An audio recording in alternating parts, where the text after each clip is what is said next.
Hello, my dear fellow time travelers. I welcome you back to the series World History Concepts. In today's episode, I bring to you one of the darkest chapters of humanity. Today's episode is about the story which is full of sorrow as well as survival. A tale of tears and resilience. A story that humanity will always remain ashamed about. Today we discuss the transatlantic slave trade, a practice that was integral to Europe's mercantilism between 16th and 19th centuries. If you are new over here, then let me tell you that in this series, I, Jawad Qazi, take up some key concepts from world history and discuss them so that you can develop a robust base for this subject. Without further ado, let us get started with today's topic. First and foremost, what is meant by transatlantic slave trade? Let us first try to understand that. Before we understand what is the transatlantic slave trade, we have to first have an understanding of what is meant by slavery in the first place. Slavery is a system in which a human being is treated as an economic commodity or property, as somebody who does not have free will or agency. He or she can be bought or sold in the market like a property. Back then, in medieval and early modern times, the word that was used for it was chattel, derived from Latin language, which meant a property owned by the master. This was a routine practice during medieval as well as up to early modern times. In transatlantic slave trade, Africans were taken against their will on slave ships from Africa across the Atlantic Ocean into the New World, where Europe was fashioning its several colonies. The Portuguese, the Spanish, later the British, Dutch, and many other Europeans did this. This practice went along a triangle in this manner. Europeans used to bring their goods, such as guns, rum, and other manufactured stuff to the western coast of Africa. Selling these wares over here, they earned handsome profits. These profits were then invested into buying African slaves. Yes, slavery was a practice in African society since a very long time. But then it was a limited sort of a practice. During the course of wars, naturally those tribes which were on the losing side were at times enslaved by the victors. Or when people had committed some crimes or they were not able to pay back their debts, in those cases also, fellow Africans enslaved them. But then this was a limited practice. With the arrival of Europeans and their interest in African slaves, there came about a big disruption in this process. The demand for African slaves suddenly saw a big jump, and consequently, the nature of slavery also changed. From being a byproduct of many different processes, slavery became a mainstay of several economies. Raids were conducted first on the western coast of Africa by fellow Africans to get slaves. When still the demand could not be met, people penetrated deeper inside and tried to defeat the tribes over there with the sheer intention of enslaving them and then selling them to Europeans.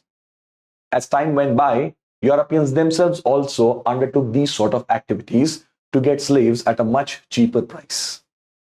These slaves were then boarded on to slave ships and taken across the Atlantic to the New World.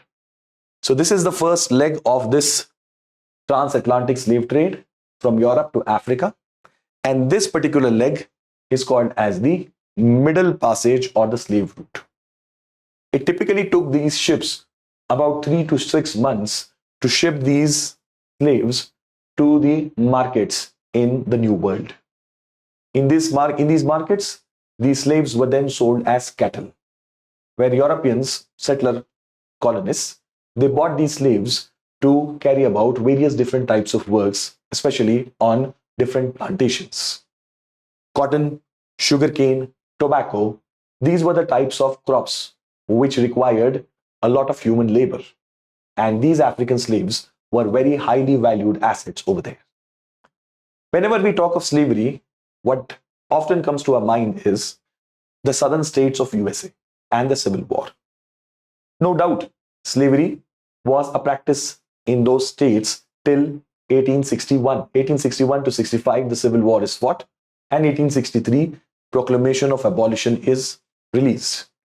But then, actually, if you go to see, only 5% of the slaves from Africa, roundabout, actually went to North America. Remaining slaves actually were sold in the Caribbean and South America. So only a small fraction of it went to the Americas, the North America, and that was just a small part of the problem.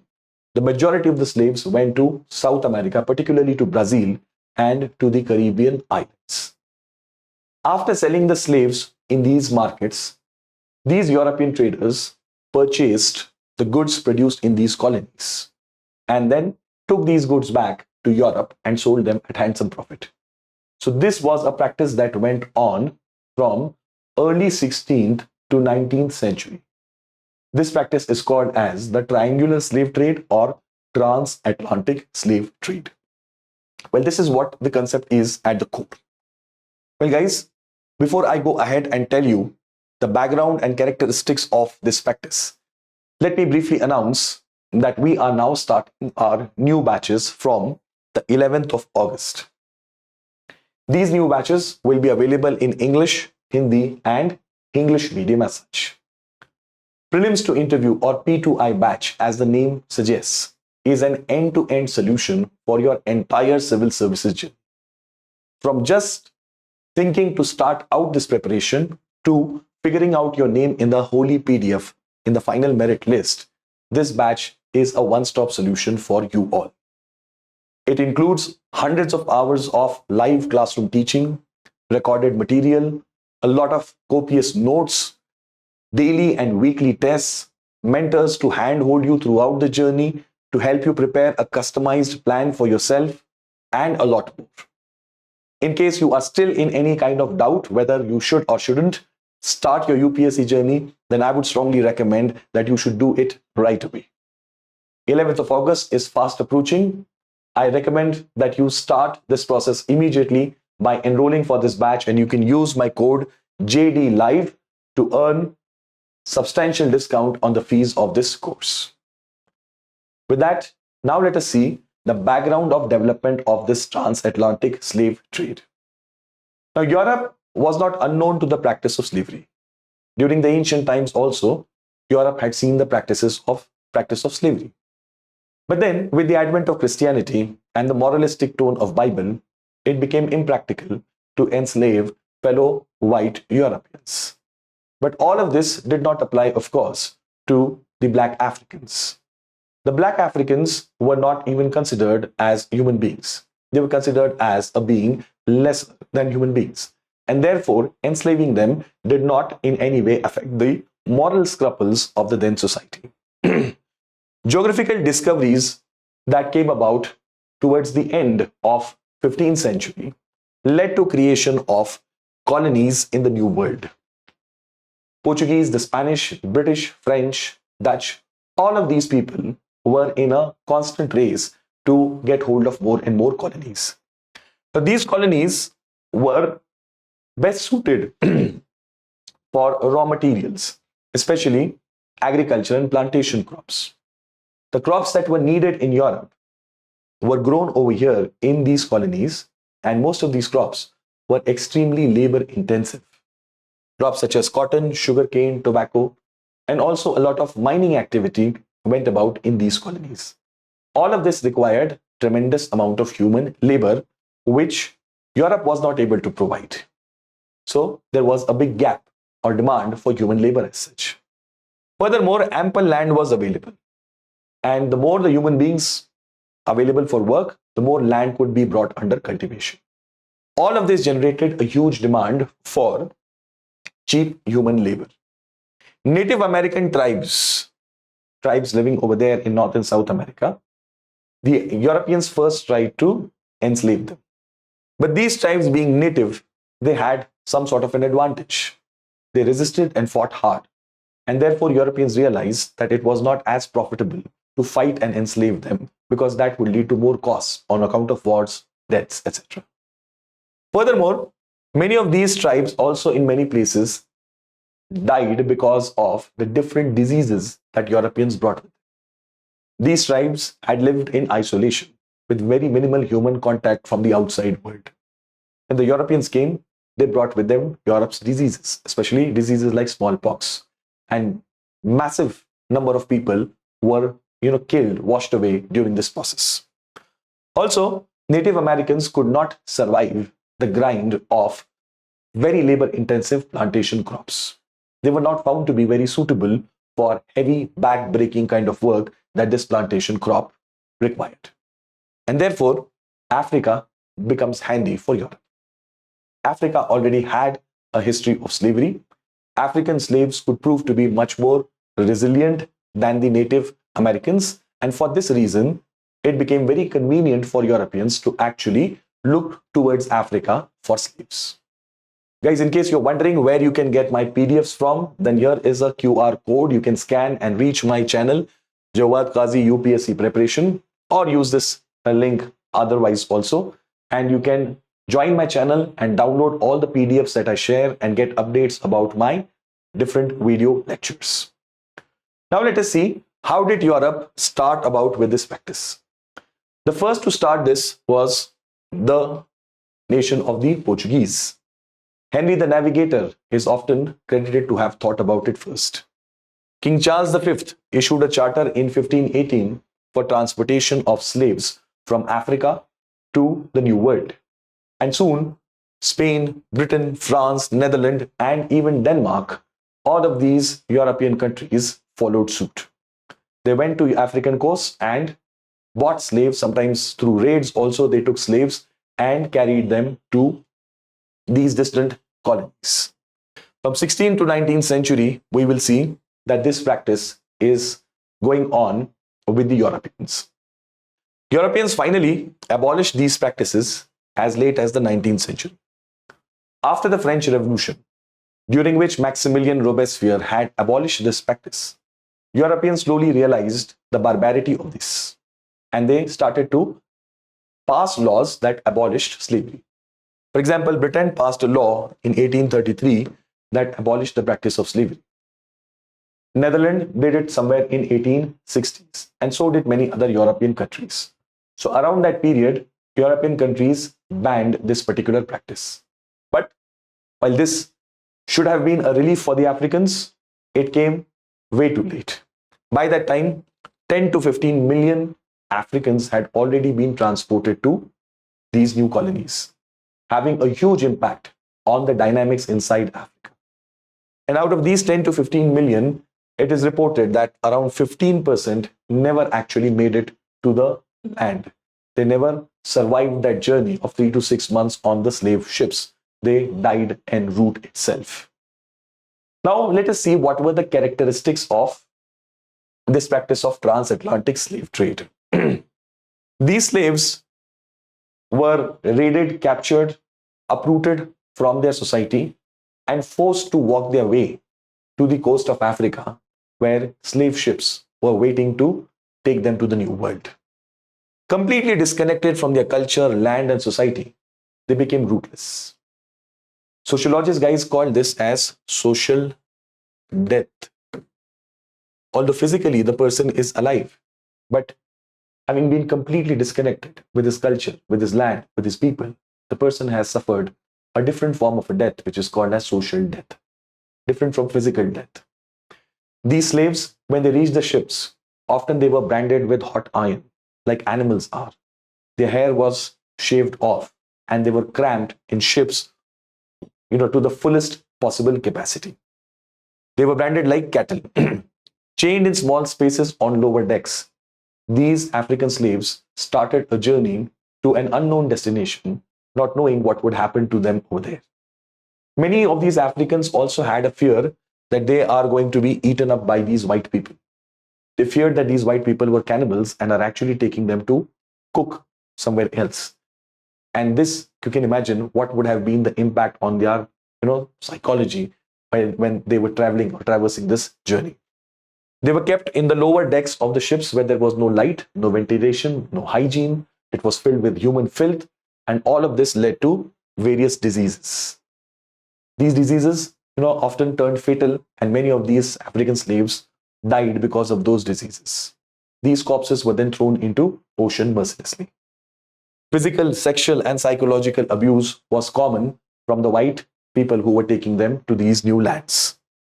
Very often, when the ship's captain felt that the ship is not moving with requisite speed, or if the weight is too much, in those cases, these African slaves were actually thrown into the ocean just to reduce the weight of the ship.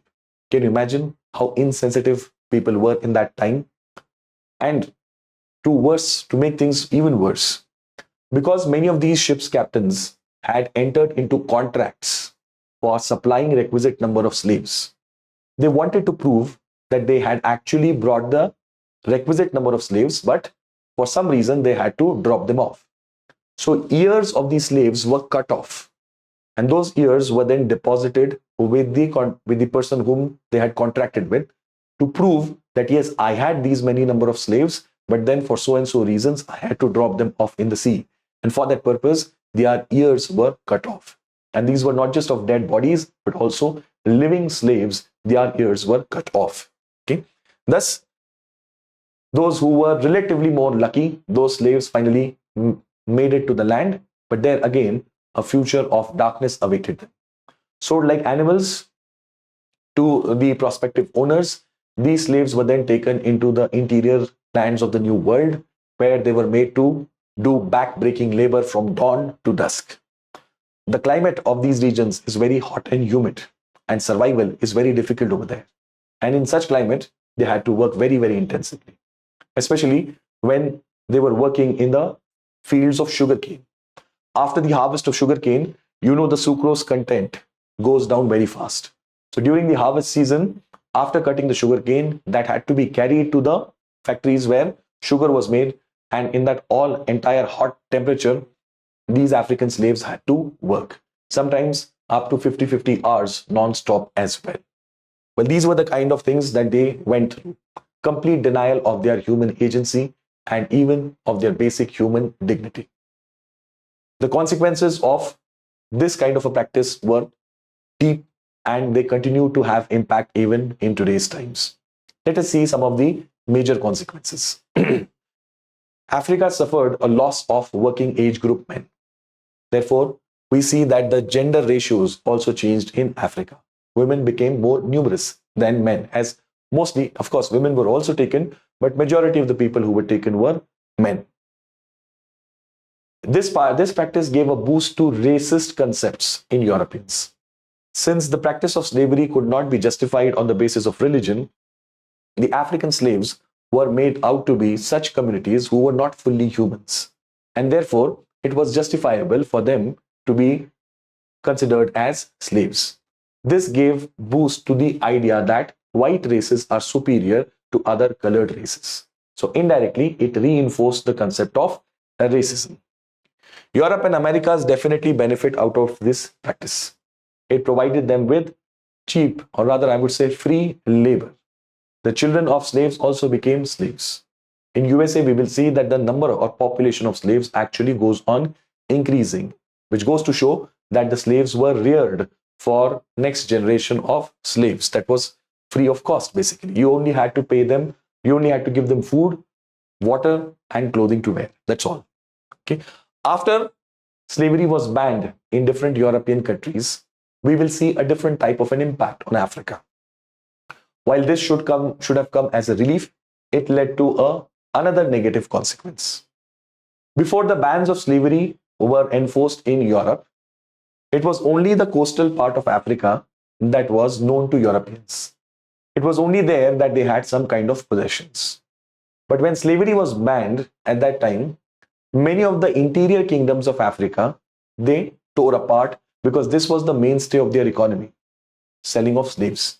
And when these kingdoms fell apart, Europeans penetrated inside, especially after 1860s and 70s. Okay? They carried about what is called as the paper partition of Africa. So end of slavery was followed by paper partition of Africa, where Europeans sitting in Berlin demarcated different countries of Africa and penetrated deep inside what they called as the dark continent. The word dark, of course, is used with a dual meaning. Dark in the sense that what was inside of the coastal areas was not known, and it also hints at the racist approach of looking at those people. Finally, in the recent years, Europeans have awakened to the horrors that were committed against these fellow human beings. And some countries, like the Dutch, for example, recently, have apologized for their conduct. Some have expressed regret, if not full apology. 23rd August, which is coming up soon, is observed as International Day of Remembrance of Slave Trade and its abolition.